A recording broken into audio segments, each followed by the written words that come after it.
Biz bir gün bunu düşünək, tez-tez düşünək ki, biz bir gün bu dünyadan köçəcəyik. Bu çox mühüm xəbərdir. Çox mühüm xəbərdir. O gün bu gün də ola bilər. Yaşdan asılı olmayaraq bu gün də baş verə bilər. Sabah da baş verə bilər. Bu çox mühüm xəbərdir. Bunun üzərində insan xeyli düşünməlidir. Və bunu da düşünək ki, biz dünyadan gedən zaman təsəvvür eləyək özümüzü indi. Ki, indi bu saat dünya ilə vidalaşırıq, can veririk. Allah ömrünüzü uzun eləsin, bərəkətli eləsin. Amma bu reallıq var.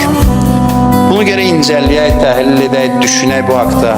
Elə bil indi canın bədənindən çıxır hal-hazırda. O zaman sən baxırsan, boylanırsan həyatına. Görürsən ki, orada çox önəm verdiyin şeylərin önəmi yoxdur o məqamda sənin üçün. Fikir verirsiniz. O qədər ki, önəm veririk, əhəmiyyət veririk, o anda nə bizim üçün önəmlidir? Bilirsən ki, artıq gedirsən. Dünən önəm verdiyin, gecə-gündüz fikrini məşğul edən şeylər həmin anda gözündən düşür. Yəni o sənin üçün artıq önəmli deyil.